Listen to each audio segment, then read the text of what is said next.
Hello friends, welcome to சமையல் வாசம். இன்றைக்கி நம்ம சேனலில் காலியான ஊதுபத்தி டப்பாலாம் வச்சு நம்ம கிச்சனுக்கு எப்படி சூப்பரான ஒரு ஸ்பேஸ் சேவிங் ஆர்கனைசர் செய்கிறது அப்படின்னு தான் பார்க்க போகிறோம்.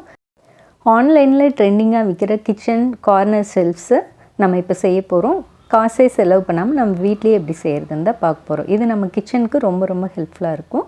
இந்த மாதிரி ஷீட் நான் எடுத்துக்க போகிறேன். இது உட்டன் ஃபினிஷ் அதுக்காக நான் எடுத்துக்கிறேன். ஆல்ரெடி என்கிட்ட இருந்தனால நான் இந்த ஷீட் யூஸ் பண்ணியிருக்கேன். உங்ககிட்ட இந்த ஷீட் இல்லைன்னா நீங்கள் சார்ட் பேப்பர்ஸ் அல்லது ஏதாவது craft work papers, gift papers, daily calendar sheets, news paper எது கூட நீங்கள் யூஸ் பண்ணிக்கலாம். ஆனால் இது உட்டன் ஃபினிஷிங் நீட் லுக்காக கொடுக்குங்கிறதுக்காக நான் இது யூஸ் பண்ணியிருக்கேன். நம்ம ஊதுபத்தி ஓப்பன் பண்ணனால அது ஒரு சைடு வந்து லூஸாக இருக்கும் இல்லையா, அதனால் கரெக்டாக ஷேப் பண்ணி அந்த பாக்ஸ் ஃபுல்லாக செல்லோ டேப் போட்டு ஒட்டி எடுத்துட்டேன். இப்போ இந்த ஷீட் வச்சு நம்ம ஒட்டிக்கலாம். மேலும் இது போல் யூஸ்ஃபுல்லான ஆர்கனைசர்ஸ் வீடியோஸ்லாம் உங்களுக்கு வேணும் அப்படின்னா நம்மளோட சேனலை நீங்கள் கண்டிப்பாக வாட்ச் பண்ணிவிட்டு சப்ஸ்கிரைப் பண்ணிக்கோங்க. கூடவே பக்கத்தில் இருக்க பெல் ஐக்கானையும் கிளிக் பண்ணிக்கிட்டீங்க அப்படின்னா அடுத்தடுத்து நம்ம சேனலில் அப்லோட் பண்ணுற வீடியோஸ் உங்களுக்கு இமீடியட்டாக நோட்டிஃபிகேஷனாக வரும். நீங்கள் மிஸ் பண்ணாமல் வீடியோவை பார்க்கலாம். ஃப்ரெண்ட்ஸ், நீங்கள் வாட்ச் பண்ணிவிட்டு உங்களுக்கு பிடிச்சிருந்துச்சி அப்படின்னா கண்டிப்பாக மறக்காமல் ஒரு லைக் கொடுங்க. உங்களுடைய லைக் தான் எனக்கு வந்து என்கரேஜ்மெண்ட்டாக இருக்கும். மேலும் அடுத்தடுத்த கண்டென்ட் வந்து என்ன போடலாம் அப்படிங்கிறது கூட நீங்கள் சஜஸ்ட் பண்ணிங்க, கமெண்ட்டில் சொன்னீங்க அப்படின்னா அதுக்கு தகுந்த வீடியோஸை நான் கண்டென்ட்டாக எடுத்து பண்ணி உங்களுக்கு யூஸ்ஃபுல்லாக அப்லோட் பண்ணுவேன். இதில் உங்களுக்கு 2 டிப்ஸ் போட்டிருக்கேன் ஆர்கனைசர். உங்களுக்கு எது ரொம்ப பிடிச்சிருக்கு அப்படிங்கிறதையும் மறக்காமல் கமெண்ட்டில் சொல்லுங்கள். பாருங்கள், நான் இப்போ ஒரு 6 பாக்ஸ் வந்து இது போல் ஒட்டி எடுத்துட்டேன் அந்த ஷீட் வச்சு. இப்போ ஒரு நார்மல் அட்டைப்பெட்டி எடுத்திருக்கேன். பெட்டியை எடுத்துகிட்டு நம்ம ஒரு ஊதுபத்தி பாக்ஸுக்கு தகுந்த மாதிரி இது போல் கட் பண்ணி எடுத்துக்கலாம். எல்லா பாக்ஸுக்குமே 9 பாக்ஸுக்குமே நம்ம இது போல் கூட பண்ணலாம், ரொம்ப ஸ்ட்ராங்காக இருக்கும். பாருங்கள், இந்த மாதிரி ஃபோல்டு பண்ணிட்டேன். இது எதுக்கு அப்படின்னா நான் வெர்டிக்கலாக கொடுக்குற 3 பாக்ஸுக்கு மட்டும் நான் இது போல் இன்சர்ட் பண்ணியிருக்கேன். இந்த மாதிரி வைக்கிறப்ப நல்லா ஸ்ட்ராங்காக இருக்கும், வெயிட் தாங்கும். அதுக்காக எல்லா பாக்ஸ்லேயுமே இது போல் வச்சு போட்டோம்னா இன்னுமே ரொம்ப ஸ்ட்ராங்காக இருக்கும்.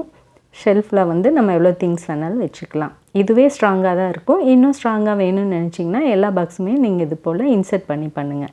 பாருங்கள், இப்போ எல்லாத்துக்குமே நான் ஒட்டி எடுத்துட்டேன். இது 6. இந்த கார்ட்போர்ட் ஷீட் வச்சோம்ல அட்டைப்பெட்டி உள்ளே வச்சு, அதில் ஒரு 3 தனியாக வச்சுருக்கேன். இப்போ அதில் ஒரு பாக்ஸ் எடுத்திருக்கேன். கார்ட்போர்ட் ஷீட்டு இன்சர்ட் பண்ணோம்ல அந்த பாக்ஸ் எடுத்துகிட்டு அதை சென்டர் பாயிண்ட் மார்க் பண்ணி எடுத்துக்கலாம். இது போல் பாருங்கள், இந்த மாதிரி மார்க் பண்ணி எடுத்துகிட்டு இப்போ எம்டி பாக்ஸாக ஷீட் ஒட்டணும்ல அதை இது போல் ஃபிக்ஸ் பண்ணிக்கலாம். க்ளூகன் வச்சு நான் ஒட்டிக்கிறேன். உங்கள்கிட்ட க்ளூகன் இல்லை அப்படின்னா கண்டிப்பாக நீங்கள் ஃபெவிக்விக் அல்லது ஃபெவிக்கல் வச்சு ஒட்டலாம். ஃபெவிக்கல் வச்சு ஒட்டுறப்ப ரொம்ப நேரம் நம்ம கரெக்டாக டைட்டாக அதை செட் ஆகிற வரைக்கும் வைக்கணும். இதுவே ஃபெவிக்விக் வச்சிங்கன்னா நல்லா ஸ்ட்ராங்காக நின்றுக்கும். ஸோ க்ளூகன் அல்லது ஃபெவிக்விக் வச்சிங்கன்னா ரொம்ப ஹெல்ப்ஃபுல்லாக இருக்கும், ஸ்ட்ராங்காக நின்றுக்கும். இப்போ இந்த லாஸ்ட்டில் ஒரு கார்ட்போர்ட் ஷீட் இன்சர்ட் பண்ணோம்ல அந்த பாக்ஸ் ஒட்டிக்கிற மேலேயும் கீழேயும், அதாவது லெஃப்ட்லேயும் ரைட்லேயும். இப்போ இது வந்து நார்மல் பாக்ஸ். இந்த 3 எம்டியாக ஒட்டணும்ல அந்த பாக்ஸு, இது 3மே எம்டி பாக்ஸ் ஒட்டிக்கிறேன். இது போல் நீங்கள் செஞ்சு பாருங்கள், உங்களோட கிச்சன் ரொம்ப நீட்டாக இருக்கும். இப்போ மேலே வந்து கார்ட்போர்ட் ஷீட் ஃபில் பண்ணோம்ல அந்த பாக்ஸ் வந்து ஒட்டியிருக்கேன். பாருங்கள், இப்போ உங்களுக்கு புரியும். இந்த வெர்டிக்கலாக வருதில்ல, இந்த 3 பாக்ஸும் வந்து கார்ட்போர்ட் ஷீட் ஃபில் பண்ணது வச்சேன். நீங்கள் எல்லாமே வச்சிங்கன்னா இன்னும் ஸ்ட்ராங்காக இருப்பேன். பாருங்கள், இப்போ நம்ம கார்னர் ஷெல்ஃப் ஃபினிஷ் ஆகிடுச்சு. கிச்சனில் பாருங்கள் நான் எப்படி வச்சுருக்கேன். என்னோடய கேபினெட் இதே கலர் இருக்குது. ஸோ நான் அந்த கலர் யூஸ் பண்ணியிருக்கேன், அவ்வளோதான். உங்கள் வீட்டுக்கு கெஸ்ட் வந்தாங்க அப்படின்னா கண்டிப்பாக இது உட்டன் ஷெல்ஃப் அப்படின்னு தான் நினைப்பாங்க. ஊதுபத்தி டப்பாவில் செஞ்சது அப்படின்னு சொன்னிங்கன்னா நம்பவே மாட்டாங்க. அடுத்தது ஸ்டெப் ரேக் பக்கத்தில் வச்சுருந்தேன் இல்லையா, அதை எப்படி செய்கிறதுன்னு பார்த்துடலாம். இந்த மாதிரி அகலமான பாக்ஸ் நான் 3 ஊதுபத்தி பாக்ஸ் ஒரே மாதிரி எடுத்துட்டேன். இன்னொன்று கார்ட்போர்ட் பாக்ஸ் எடுத்துட்டேன். நல்ல ஸ்ட்ராங்கான பாக்ஸை எடுத்துக்கோங்க. எடுத்துகிட்டு இது போல் நான் மார்க் பண்ணியிருக்கேன்ல, இதனோட பிரெத்தும் டெப்த்தும் மட்டும் ஸ்டெப் மாதிரியே வச்சு இது போல் நல்லா வாட்ச் பண்ணிங்கன்னா உங்களுக்கு புரியும் நான் எப்படி பண்ணியிருக்கேன்னு. உடைய பிரெத்தும் டெப்த்தும் மட்டும் வர மாதிரி ஸ்டெப் மாதிரி வச்சு 3 பாக்ஸ் வைக்க போகிறோம். ஸோ 3 ஸ்டெப் வர மாதிரி நான் மார்க் பண்ணியிருக்கேன். அந்த சைடும் இன்னொரு சைடு பேக் சைடு வரும்ல, அதுலேயும் இதே போல் இதே சைஸுக்கு வர மாதிரி மார்க் பண்ணி எடுத்துக்கோங்க. பண்ணிவிட்டு பேக் சைடில் வந்து அது 2 ஸ்டெப்பும் ஜாயின் ஆகுற மாதிரி வச்சு ஒரு லைன் போட்டுக்கோங்க. நான் கட் பண்ணி காட்டுறப்போ உங்களுக்கு புரியும். இப்போ கட் பண்ணிவிட்டு காட்டுறேன் பாருங்கள். இது போல் 2 ஸ்டெப்பும் கட் பண்ணியாச்சு. பேக் சைடில் இது போல் ஸ்ட்ரெயிட் லைன் போட்டு நம்ம கட் பண்ணி எடுக்கணும். பாருங்கள், இப்படி கட் பண்ணியாச்சு. ஸ்டெப் மாதிரி இருக்கு இல்லையா, அந்த மாதிரி வச்சுட்டு இந்த 3 பாக்ஸும் இந்த ரேக்குக்கும் நான் இந்த ஷீட் வச்சு ஒட்டிக்கிட்டேன். இதுவும் உடன் ஃபினிஷிங் கொடுக்கும், அதுக்காக நான் இது யூஸ் பண்ணியிருக்கேன். நீங்கள் என்ன ஷீட் யூஸ் பண்ணுறீங்களோ அதை வச்சு ஒட்டி எடுத்துக்கோங்க.